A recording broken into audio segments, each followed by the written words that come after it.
But tell us, like, why did you get into the area in the arena of specializing in worth, and what does that really mean if we kind of boiled it down? Awesome. So when it came to worth, I'm gonna be honest, a lot of us as entrepreneurs, we stumble into our area of expertise. And Mm-hmm. it's oftentimes because of things we've gone through. And from my background, I'm actually a single mother, and I have been a single mother most of my children's lives. And one of the things that I struggled with was my worth.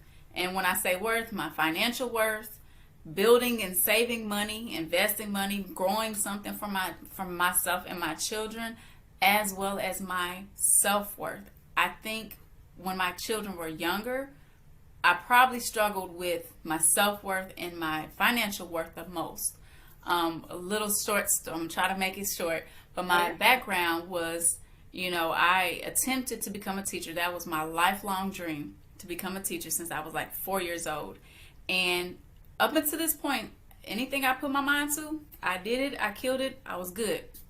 But there was this one time when I was attempting to become a teacher, left my job, was accepted into a program, and things just didn't go as planned. I had to take a entrance exam called the Praxis, and I missed the math portion by, I think I took it 3 times, and I missed it by 2 to 3 points every time. And because of this, I was not able to become a teacher. But on the flip side of that, this was right when the recession hit. So this situation left me with one child, unemployed, and in this time period of 3 years, I was unemployed with ended up with 2 children at the time for 3 years, and I was at my all-time low. And it wasn't until I just like, look, there's nothing else I can do.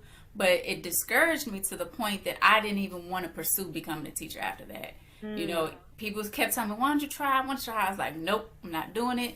And it wasn't until I took an action.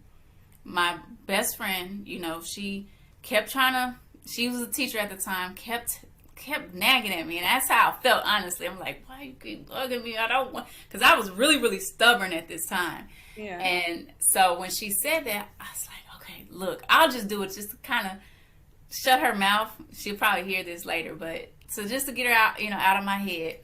And I applied to a program to work on my teaching certification. And at the same time, and this was all in July 2011.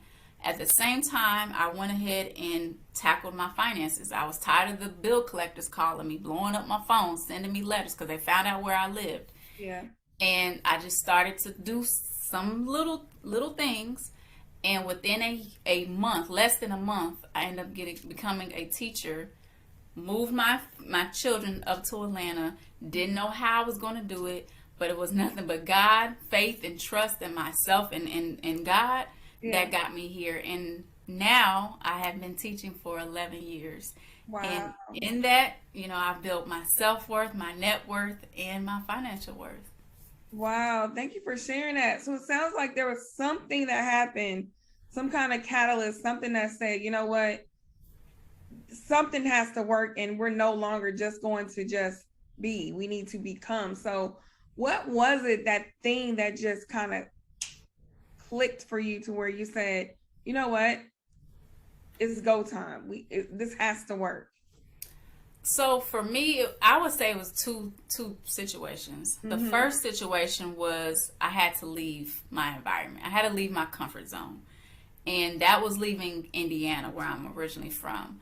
And I had been there all my life. My children were born there. And I remember my sister telling me, because when my children's father and I had talked about it, because he's from Georgia, it was really just an afterthought. I was like, well, maybe I should move to Georgia. And because at the time he was pursuing his dream of becoming a professional athlete. Mm-hmm. And so my sister told me, I don't care if I have to drive you to Georgia myself, you're getting out of here.